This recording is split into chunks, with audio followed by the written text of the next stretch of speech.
El detalle de poder identificar todas las operaciones para saber si es propiedad, planta y equipo. Y también lo que nos dice la normativa es que debo de cuidar las conductas. Igual con la depreciación, me dice que debo de poner la depreciación por cada renglón que yo maneje. Y si yo llegara a dar de baja un activo, también me dice que si hay utilidad o pérdida, pero debo de identificar las claves. Un ejemplo, aquí decían, oye, yo perdí algo, pues tengo que poner el código agrupador de pérdida, ya sea por deterioro o la pérdida que traen acumulada en cada renglón. Entonces esto me lleva a tener un catálogo de cuentas todavía más identificado, ¿sale? Y como objetivo me dice que debo de reconocer toda la información, aunque todavía en vida profesional, todavía la gente sigue diciendo activos fijos, cosa que ya caducó en un lenguaje desde, digamos, la versión cuando se cambia el nuevo C6, que es 2011, estamos hablando de hace 8 años que ya no se usa el lenguaje de activo fijo, sino se denomina propiedad, planta y equipo. De ahí aplica todo excepto arrendamiento, porque hay una norma especial, a pago basado en acciones y normas de propiedad de inversión. Pero recuerden que todos los que preparamos estados financieros los voy a estar manejando. Tampoco aplica en la conducta del C15, que era el que les mencionaba, porque habla activos con valor de deterioro o activos biológicos o activos para exploración y evaluación de recursos minerales. Eso tiene sus normas especiales, ¿vale? Asimismo, quien maneja empresas de sociedad de producción como minas, pues esos tienen una norma especial, es una norma internacional. De ahí en fuera todo lo demás se considera propiedad, planta y equipo. La de minas, la norma internacional 6. Las NIF, ¿vale? Me dice que ahora sí voy a identificar los siguientes conceptos cuando denomine propiedad, planta y equipo. Un costo de adquisición, que ese costo de adquisición es el monto pagado en efectivo y equivalente. Y recuerden que efectivo y equivalente nos remite a la norma C1. Y la norma C1 se refiere a monedas, a divisas, a cheques, a transferencias. ¿Sale? Entonces ahí dice que todo esto es costo de adquisición o un costo de reemplazo. Y el costo de reemplazo, me dice, es el costo más bajo que sería incurrido para restituir un servicio potencial de un activo similar en el curso normal de operaciones. O tal vez un componente, que el componente es lo que hablábamos hace rato, de dar de baja una parte y dar de alta otra partida o otra parte.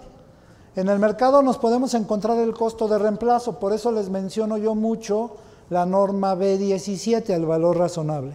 ¿Sale? No me estoy saliendo fuera del esquema, estoy cumpliendo con la normativa. ¿Qué pasó, mi cuenta? Ah, pero su micro, ¿ya se le olvidó? Bueno, ahorita mientras se acuerda. Ah, dime.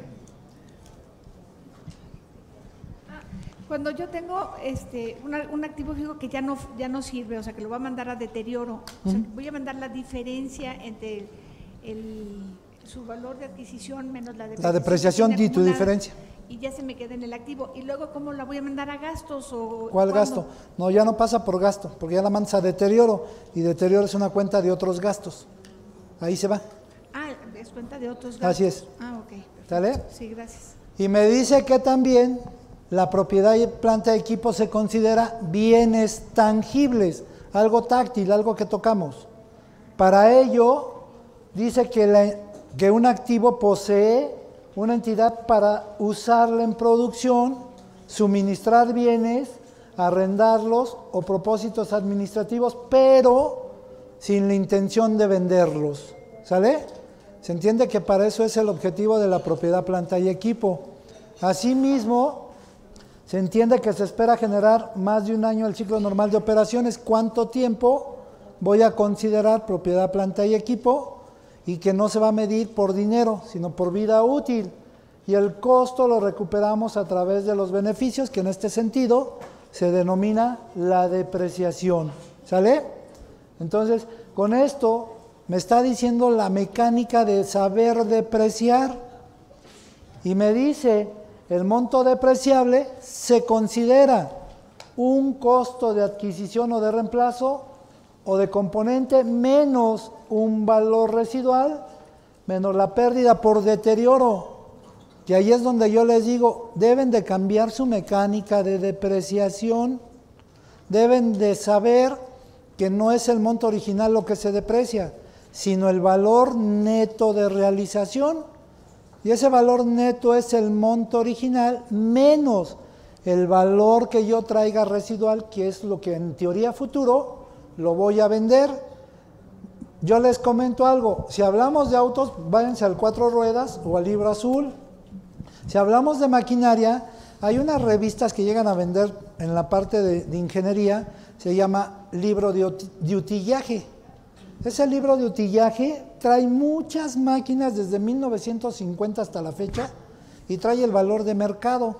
Entonces ahí les puede a ustedes servir más o menos para conocer el valor residual o el valor de desecho que se le llama en el mercado. Y entonces ustedes aprendan que de aquí en adelante, ya si quieren corregir 2019, lo pueden hacer, que es el monto original menos el valor residual dividido entre vida útil, que así se maneja. ¿Vale? La política la ponen ustedes. Voy a poner el ejemplo de los celulares. Todos ustedes se compran un iPhone, ¿no? Pero los empleados de la oficina le compramos el cacahuatito de 300 del Oxxo. ¿Qué es lo que hace un mal contador? El de 300 al gasto. Y el iPhone, como es del jefe o mío, al activo. Así no se miden los activos, se mide por vida útil. Si ustedes saben que el celular que tienen les va a durar 1 año o 2 años y deciden que cada 2 años lo cambian, con la política los pueden mandar al activo o con la política los pueden mandar al gasto directo. Entonces, no se vayan por el monto, váyanse por el servicio que presta esa unidad o ese celular, pero nunca se vayan por monto, porque así lo hacemos la mayoría. Los teléfonos caros al activo, los otros al gasto. Entonces no son con la política y con el postulado de consistencia, ustedes no son consistentes. Y entonces aquí, llámese el iPhone de 20,000, no sé cuánto vale, de 20,000, se va al gasto porque mi política es cambiarlos cada año. ¿Tan, tan? O porque hice un contrato por 2 años, pues deprecien a 2 años si quieren, si se van por ese monto. Pero no midan las cosas, yo siempre les pongo el parámetro. Un iPhone hace llamada, el cacahuatito hace llamada. Un iPhone manda WhatsApp, el cacahuatito manda WhatsApp. El otro veo Face, hace lo mismo. La diferencia es que nos gusta algo caro, nos gusta endrogarnos nada más por el nombre, ¿no? Pero la intención es que ustedes aprendan que el valor a depreciar es el monto menos valor residual entre vida útil. Yo les decía, si ustedes ven carros que transportan lácteos, no digo la marca, ellos todos sus activos los mandan al gasto, todas las camionetas están en gasto. ¿Por qué? Porque su política es al año, las venden a sus mismos empleados. Entonces ustedes pueden hacer lo mismo, nada más el detalle es que se atrevan a corregir procesos contables. ¿Sale? ¿Qué pasó, Conta? Muchas veces la verdad es que me cuesta trabajo luego entender lo que son todos los C, los B, los A. Por ejemplo, dice monto depreciable, es el costo de adquisición o costo de reemplazo de un componente. Sí. Hasta ahí le entiendo, dice, sí, menos su valor residual. Sí, el valor residual, ya lo entendí, como contadores no lo sabemos, ¿eh? Sí. Tú ahorita dices en tu despacho, compro una computadora, vale 30,000 o 40,000 esas de gamer. Dices, pues esto para mí es un activo porque mi sustancia económica es prestar un servicio y mi herramienta de trabajo es una computadora. ¿Sale? Ese es el que tú estás pagando por factura. Tu monto residual es el valor en que en el futuro tú recuperarías esa computadora en esas mismas condiciones, que brinca como el valor de reemplazo. Tú dices, a usar 4 años, al cuarto año la pienso vender en 8,000, 10,000 pesos, esa sería tu valor de residual. Entonces tú vas a decir 40 menos 10, que lo pienso vender a futuro, de precio 30, para que cuando lo venda no me dé el impacto de impuestos al pagar el ISR. Ajá, dice, menos las pérdidas que traigas. Entiendo mucho todavía lo que es el deterioro. ¿Quién me va a decir el deterioro? Con experiencia necesitas acercarte. ¿Qué es deterioro acumulado? Necesitas acercarte con gente que tenga experiencia en evaluar ciertas cosas. Si hablamos de un edificio, un ingeniero civil, ponle tú que ahorita este edificio, tú lo adquieres, mañana tiembla, se cuartea, ese es un valor de deterioro. ¿Qué es lo que pasa? Fiscalmente es deducible, contablemente lo tenemos que tomar en cuenta para el valor. ¿Y cuál es el deterioro acumulado? Pues normalmente cuando ya traes una depreciación acumulada, te hace un estudio y ahí es donde tú regresas ese valor. O lo das de baja. Necesitas tener una persona que tenga nociones en ese sentido. O sea, yo como auditor o contador. Si te vas preparando con la norma C15 y desarrollas tu formulita de valor de perpetuidad, ahí te da un valor de deterioro en tu norma C15. Tienes que aprenderte a desarrollar tu fórmula. Es muy similar a lo que yo te digo de activos intangibles. Metemos unas fórmulas de estudio, con ese le das un valor de deterioro. La fórmula se llama de perpetuidad. Si ves tu libro, en la norma C15 viene el valor de perpetuidad. Entonces, para eso a fuerza tengo que tener una experiencia que tenga experiencia en eso. Así es. ¿Y qué es lo que hacen? Ponte el supuesto que tú ahorita llevas la contabilidad de una inmobiliaria y se dedica a construir casas, pero resulta que construye, se me ocurre, una zona en Puerto Vallarta, pero no las vende y tampoco hicieron un estudio de suelo y por el azar se les empieza a echar a perder las casas. Quien hace el estudio te dice cuál es el valor de deterioro y ese valor de deterioro que tú traes en tu depreciación normalita, identificas un valor de deterioro y le sumas a tu depreciación todo ese trancazote del impacto por dañarse las casas. Y entonces fiscalmente es deducible. Tú dices, yo traigo una casa que vale 300,000. De esos 300 nada más he depreciado 50,000. Tu valor neto son 250. Pero sucede ese acto de que empieza a tener salitre, como le llaman, y resulta que en teoría esa casa no la vendes más de 100,000 pesos. Entonces esos 100, 150 que tú te falta pendiente de acumular, al hacer el estudio, lo mandas en el momento que te hacen el estudio a gastos. Fiscalmente lo haces deducible y entonces ese es el valor de deterioro. A eso se refiere. ¿Sale? Entonces les digo, tenemos que identificar esa parte del valor de deterioro y el valor neto en libros es el valor que traigo menos depreciación acumulada. Eso es lo que yo traigo en libros. Me dice que también hay un monto recuperable que es el beneficio máximo que podrá obtener un activo, el cual está dado de alta por el monto mayor entre el valor de uso y su precio de venta. Se entiende que esta partidita es cuando sabemos que vendemos un bien y ya lo traemos totalmente depreciado. Ahí es donde dice que es el monto que se recupera, o un valor residual, que es el monto neto equivalente efectivo de la entidad que podrá obtener actualmente por disposición de un componente. El componente es algo adicional al bien que se tiene. Esa es la forma en cómo van a identificar ustedes los componentes que puede jugar como una adaptación o mejora. Y todo activo dice que se mide por vida útil. Por eso es que cambian las mecánicas de depreciación. Fiscalmente hasta ahorita se sigue usando depreciación en línea recta, pero eso es deducción fiscal y el lenguaje financiero es depreciación y entonces la depreciación dice que se mide por vida útil y esta vida útil Se supone que cada uno de ustedes, o a través de los dueños o contribuyentes, tienen que conocer cuánto dura. Hay algo que no aprendemos a usar, se llama manual del usuario. Cada cosa que ustedes compren, hasta este trae un manual del usuario. Un mouse trae manual del usuario. Una computadora trae manual del usuario. Ahí dice cuántas condiciones, cuántas prendidas, cuántos LEDs o cuántas capacidades tienen. Si hablo de una maquinaria y esa maquinaria dice que deberá de producir 100,000 unidades, pues sé que por 100,000 unidades es el valor de depreciación y hasta ahí se alcanza. Si yo compro un auto, ¿qué dicen los autos? Cada 10,000 kilómetros o pasado tanto le vas a dar mantenimiento. Si empiezo a cuidar esas conductas, entonces sé cuánto me va a durar el bien.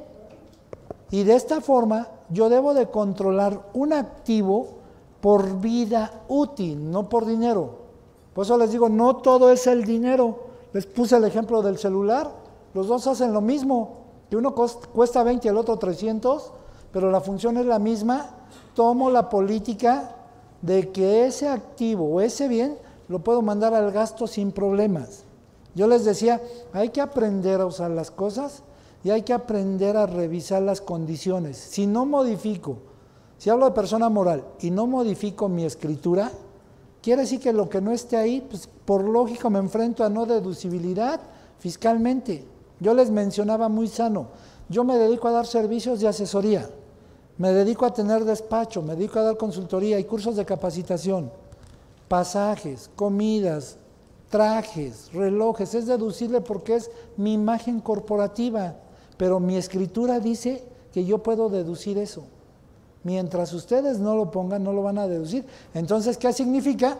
Que eso no es activo para mí. Si yo ahorita me compro, como esta pulsera que me regalaron, aquí está, para que vean que aquí está, esta pulsera que me regalaron, si yo la quisiera registrar en mi contabilidad, pues la registro a valor razonable, porque dice que igual puedo registrar activos sin costos míos. Y no significa que no sea propiedad de uno, es propiedad. Entonces aquí ustedes deben de entender que yo debo de tener algo por vida útil. Si hablamos de equipo de transporte, fiscalmente dice 4 años, pero contablemente, ¿cuántos de nosotros no tenemos todavía un auto de hace 10 años? ¿No? ¿O cuánta gente no le gusta los carros antiguos? Y esos tienen más valor que los modernos. Y entonces hay gente que de verdad está casada con sus carros. Yo conozco gente que trae el primer carro que sacó de la agencia hace como 20 años y lo sigue trayendo igual. Pero cámbialo. No, es que este me ha funcionado bien. Pues, respetamos, ¿no? Pero hay que darle el valor agregado a cada cosa. Por eso yo les decía, si hablo de maquinaria, ustedes tienen que aprender a usar el lenguaje del manual del usuario. ¿Cuál es la capacidad productiva? Si compro un proyector como el que está aquí proyectando ahorita, lo voy a depreciar, pero por capacidad de LEDs, cuántas prendidas, cuánto me sirve. Y entonces no voy a matar tan rápido a mi empresa. Voy a usar el lenguaje de vida útil. Eso es lo que debo de hacer. Que fiscalmente me puedo ir a 4 años en el carro y contablemente me puedo ir a 10. Ya les dije, los que manejamos personas morales, vean el impacto en la conciliación contable fiscal. Vean cómo se hace. Y entonces voy a ir controlando mis bienes, les voy a dar mejor valor agregado y ya está. Yo les comentaba, oye, ya está totalmente depreciado, pero es lo que sigue funcionando hoy. Me voy a la norma B1, corrijo esos detalles y como decíamos, lo puedo hacer en este ejercicio para que no genere problemas. Tal vez me va a botar gasto en rojo, pero estoy regresando a algo, porque aquí me dice que tengo que cuidar las conductas en vida útil. Y entonces, si de cada cuenta que hemos visto hasta ahorita le vamos dando un seguimiento, les aseguro que no hay pérdida contable. ¿Por qué? Porque mandamos la depreciación contable y fiscal en el mismo lenguaje. Y entonces, cuando presentamos información financiera, resulta que estoy teniendo pérdidas, pero pérdidas más adecuadas. ¿Qué me dice una conducta en normas de evaluación? Si tú no usas un bien, no podrás depreciar.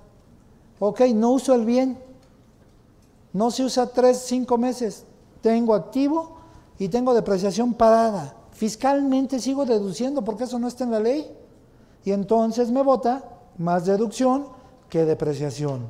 Cuando haga la persona moral la declaración, la conciliación contable fiscal, pues va a poner más deducción fiscal que la depreciación. Pero cometemos igual ese error. Yo les regalé un programa de personas morales. Y entonces, ¿qué es lo que pasa? La deducción dice que el valor que yo traiga, los porcentajes que maneja la ley, se tendrán que actualizar de acuerdo al INPC. Y lo contable, ¿qué me dice? Únicamente por los meses que tú lo utilizas.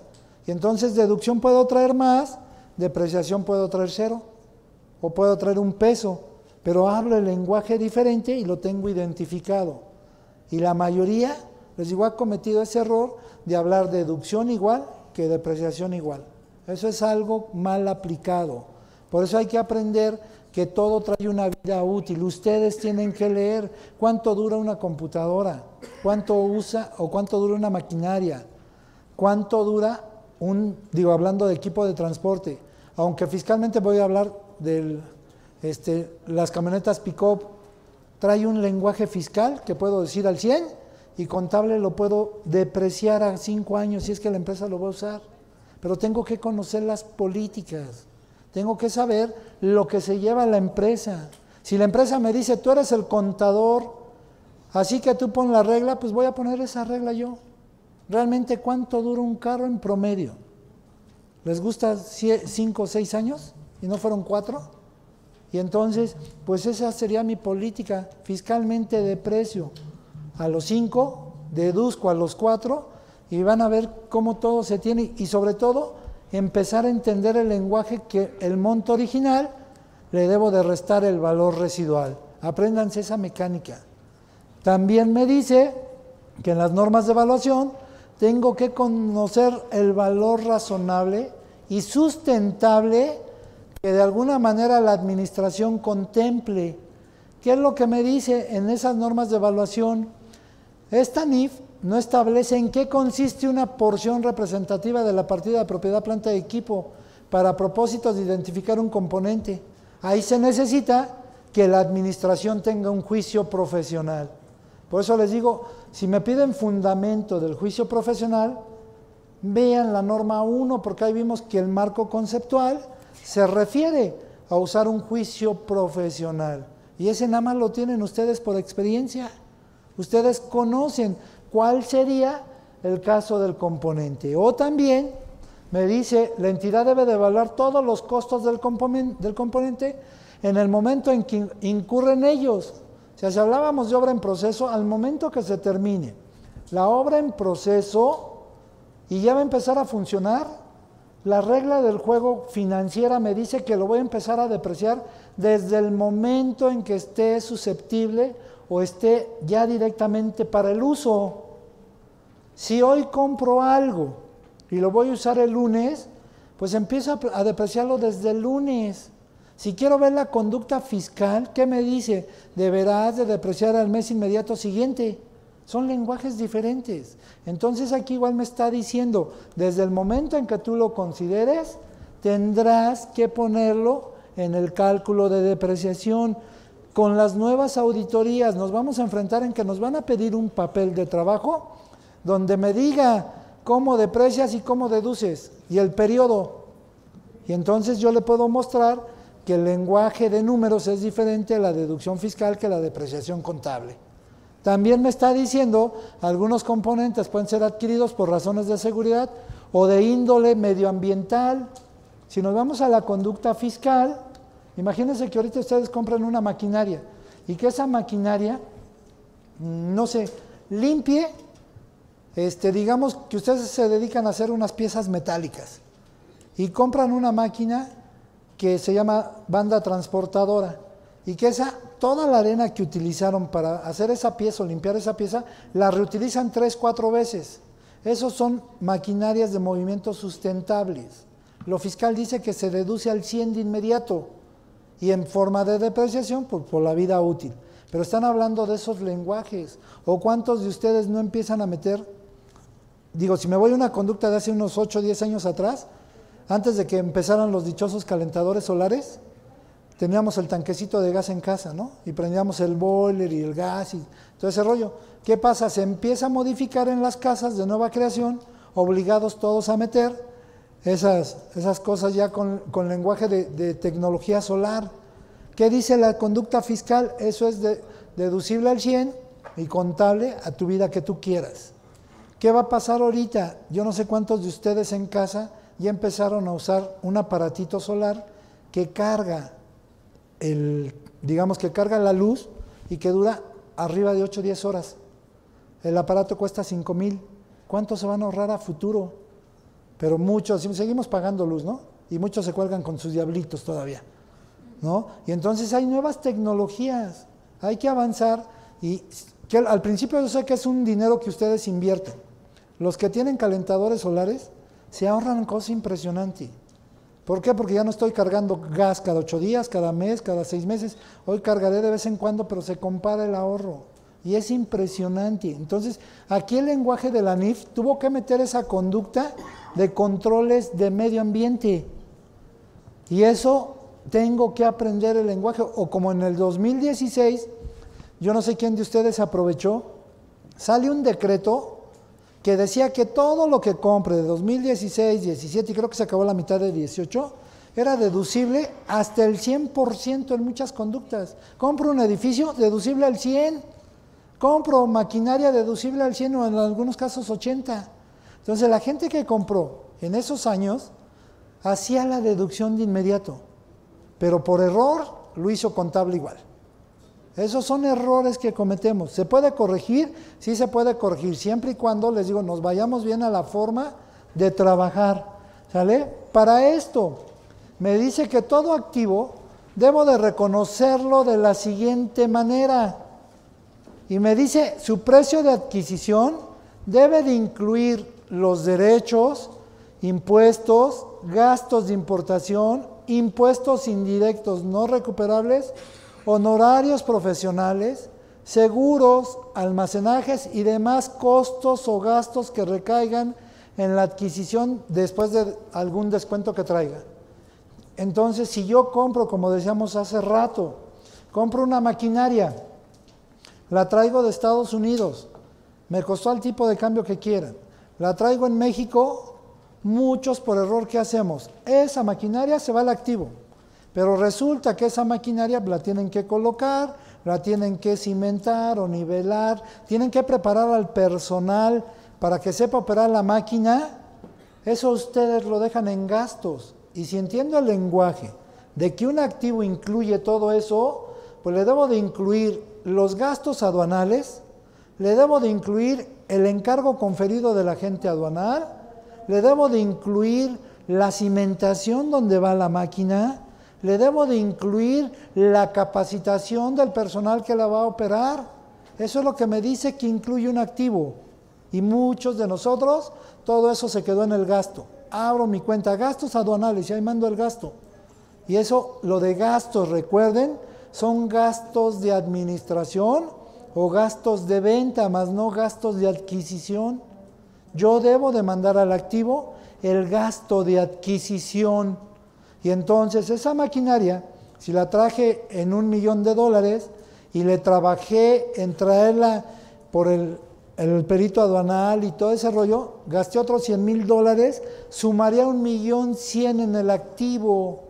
Y ya después, aunque venga en inglés, pues alguien me lo va a traducir y voy a conocer cuál es la capacidad productiva de la máquina. Y entonces si dice, esta máquina es para hacer 50 millones de piezas.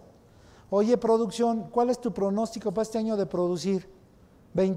20,000, entonces de precio 20,000, van a ver en los ejemplos de más adelante. Y yo voy conociendo y no voy matando a la empresa, y fiscalmente deduzco al nivel que me dice, contablemente tengo una conducta de depreciación, si quieren bajita, pero sí debo de entender que un activo, cualquiera que sea, que yo le denomine activo, el costo de adquisición incluye todos estos elementos. Y si se percatan, es el mismo lenguaje de inventarios. ¿Qué dice inventarios? Agrégale todos los gastos hasta poner el material en tu almacén. En activos me está diciendo lo mismo. Tengo que agregar todo lo que implique esa adquisición. Y entonces eso, en vez de que lo mande a resultados por error, lo voy a mandar al activo. Y recuerden algo, los que contabilizamos, no se les olvide que por ahí hay un postulado que se llama consistencia y dualidad económica, y que en esa dualidad debo de conocer el origen y aplicación. Por eso yo debo de pasar por clientes, deudores, proveedores o acreedores en apego a esa normativa.